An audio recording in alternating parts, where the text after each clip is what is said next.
LA Beast backs out of Creator Clash 3. He's gone. He's done. We all saw this coming.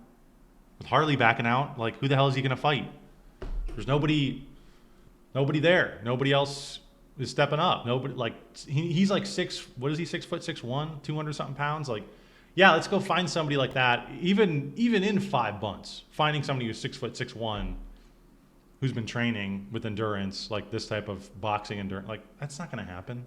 Other than maybe Sam Hyde, right? Maybe Sam Hyde would do it. But other than that, I don't even know if he's been training, frankly. But LAB says, due to a laundry list of reasons that will be revealed to you shortly, I unfortunately will no longer be boxing in the Creator Clash event. It is the best decision for me and my team at this time. All I wanted to do, team? LAB says a team? All I wanted to do was put on a show, get paid, and ultimately raise money for charity. Unfortunately, that's not how it worked. Sometimes plans fall through, and you've got to pick up the pieces and continue to move forward. That's what I'm going to do. That's what I would do. I think that's a good move. LA Beast, yes. Classic. LA Beast after seeing the content cop.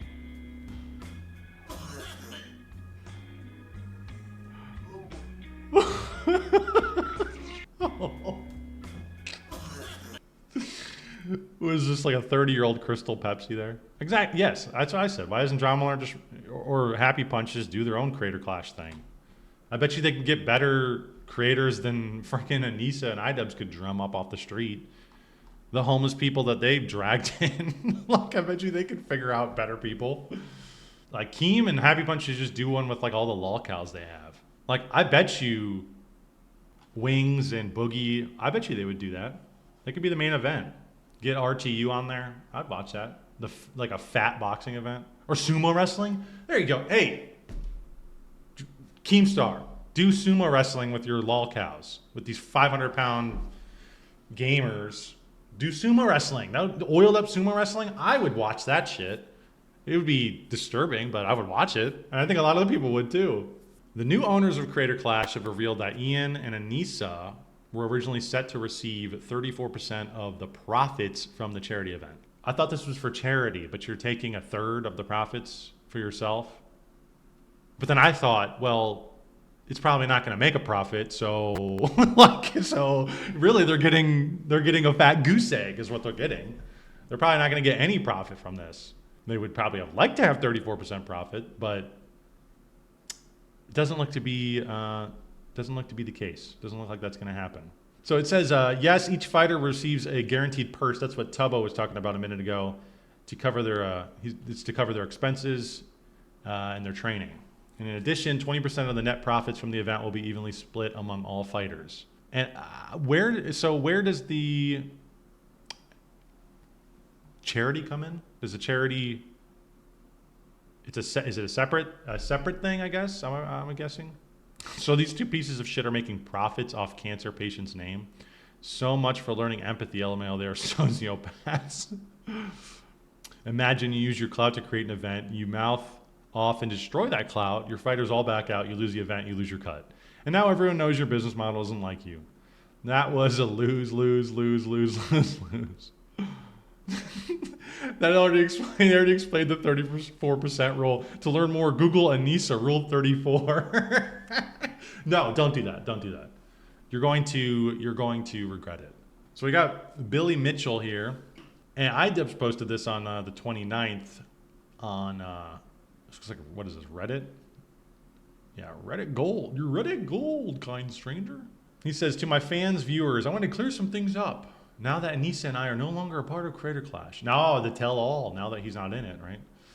When I announced CC3 and its new business model, wow, the communication wasn't clear. Looking back on my video and the current reaction, it's obvious it was too vague. It remains true that I earned a fight purse for CC1, along with the other fighters, and we did not profit at all from CC2. After CC2 failed to raise any money for charity, we knew it was time for a different business model. We restructured so that the funds for our charity partner would be raised on Tiltify separate and apart from the actual event. Okay. Oh, okay. So he's saying that there is a completely different allotment that's going to go to charity stored away for them. And then the rest of it is going to all of them. We then decided that this year we take the profit share from the for-profit side of the event should the for-profit side of the event succeed. We then decided for this year we would take a profit share. Okay. So they're saying we'll get paid off of if there's a profit. But we clearly now know that that's not the case. I feel sorry for any confusion Anissa and I caused. We know the event is in good hands now and wish it all the success. So they never announced that there was any sort of money going to the fighters. I mean, to cover expenses, I don't know. That's kind of like, that's kind of just like moot. They weren't transparent with that at all, though. I don't think anybody had known that they were going to take 34% cut from the profits until they handed this over to these other people. And they just kind of threw them under the bus with that one. Psychology in Seattle, rate this apology. Chat, what would you rate this apology? What did he give Ethan's apology? Like a 9 out of 10 or something like that? I'd give this a solid 2.1. And now we got Harley here, who dropped out of the event a couple weeks ago, 3 weeks ago, maybe. And he thinks that these new people who came in are kind of, he put it, sneak dissing. I hate that. That phrase is cringe as fuck, dude. Harley thinks that Creator Clash sneak dissed iDubbbz by exposing how much percentage of profits went to him and his wife. Let's see what he has to say. But then they revealed on the Creator Clash thing that they made 34%. And you know what? I wasn't really taken aback or you weren't surprised by that. I knew they were going to make money. I thought maybe they would have taken a salary or something. I didn't know how it worked. Mm-hmm. So that's not outlandish, but I thought it was pretty crazy that Creator Clash shared it. Made me feel like maybe there's bad blood going on. That was 1,000% a sneak diss. There is no other way to interpret that. They knew it was going to cause a shitstorm. They went completely out of their way to mention it. Here, let me pull it up. That's a really hard question. Shut up. Shut up. I hate her. Me too. Nasty woman. I think they sneaked this the entire community by getting 34% and calling it charity. Ethan's up late, hammering the point that Creator Clash was, quote, structured to donate $0 to charity. 0% of ticket sales, PPV, concession merch, etc. would go to charity. Literally 100% for-profit event. Right. So is that what he was saying? So he was saying there's a separate account that was going to the charity. It looks like Tiltify campaign that was going to charity. That was going to. He's saying it's guaranteed. They're going to guarantee the money, just in case our bum asses fail and fall flat on our face and make a goose egg of profit. It would still be giving money to a charity somewhere somehow. What if so how does that work? What if nobody donates to this campaign? Then it's literally just a 100% for-profit event. Okay. I'm not even really sure. What is Tiltify? What is that? Start fundraising today. Okay, so it's a fundraiser. It's just a fundraiser. What, they were going to fundraise while they were streaming the event and then hope people would donate it to it during that fundraiser, and then everything, everything that they made at the event, they would just take. They would just, and the ticket sales and all that shit is just going to go, okay. Sounds like a scam to me, but whatever. They're interweaving themselves into this being a charity event. And we're so altruistic, right? And look at our event, but it's really like a separate thing, right? It's like its own thing. It's a for-profit event. And then here's our Tiltify campaign on top of it that you can donate to if you want to. But I think because I was under the impression, and I think probably most other people who were buying, the few people who did buy tickets, right? Those people who did buy tickets were under the I would assume they were under the assumption that the money that they were paying for with the ticket is going to the charity. And anything that they do at the event was probably going to a charity, or at least a portion of that was. And maybe the rest of that portion was going to just cover the cost of the event itself. Not that, oh, hey, you're just taking all this shit and I have to donate to a separate thing. Like, I don't know. That's weird. Kind of weird. But here we got Ethan. He's saying, I feel like people are still missing how bad this is. The event was structured to donate $0 to charity. The only money going to charity would need to be directly donated to the Tiltify campaign, which is a completely separate entity. 0% of ticket sales, PPV, concession, merch, etc. would go to charity. Is quite literally a 100% for-profit event. Yeah. Donate money to charity? We need 34% of the profits first, bitch. This is as gross as a Nisa. I don't think it's that gross. I don't think it's that gross. I think she's a little grosser than that. Stealing from charity during a genocide. ... This is a genocide. This is a content genocide.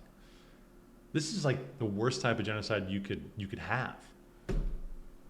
They just fumbled it, and it wasn't even going to be that great of content. But needless to say, they fumbled it, and it is a content genocide now. How does the story get even worse every time I see something about it? I know, it gets worse. It just keeps getting worse. People dropping like flies, them pawning this thing off on other people who now supposedly hate them. The whole content cop thing, like this has been a saga. And we've just kind of been here to cover it and watch it. And that's why I keep covering it, because it's just a poop ball rolling downhill. And it keeps getting bigger and bigger and bigger till it's going to reach the bottom. It's going to reach the bottom at some point. If you watch Ian's original video announcing CC3, you can see that he 100% does not explain this important difference. He just says the charity part was restructured. What's happening with fundraising and charity? Fundraising efforts will continue to expand. The Creator Clash 3 broadcast will once again be run as a charity stream with Stand Up to Cancer. Funds raised through Creator Clash Tiltify campaign go directly to the charity. All donations and designated fundraising proceeds go to Stand Up to Cancer. While Creator Clash is a traditionally promoted for-profit event, the financial success of the event does not impact the amount raised for charity. So if the event would have far out, like in a crazy bizarro world, if the Creator Clash charity event, or not charity event, the Creator Clash event would have far out exceeded the Tiltify campaign. Let's say like Creator Clash made like $500,000 and the Tiltify campaign made like 1,000, right? Like maybe it was something like that. Would they give nothing to kind of level that out, or would they just say, here's your $1,000 check, fuck off, we're taking 34% of this? Like, how would that work? And I understand it on the inverse. They're saying if we don't make any money, we're not, any profit or anything, then or not profit, but if this event doesn't make any money, then it's still guaranteeing. I know their argument is it's still guaranteeing money because we have a separate campaign that people are going to donate directly to. But like, I don't know, it just seems weird way to go about it. This structure separating charitable fundraising from business operations is new to this year and was put in place after the setbacks and confusion that followed last year's event. It's part of our commitment to rebuild trust and keep our charitable mission clear, transparent, and protected. Okay. All right, bud.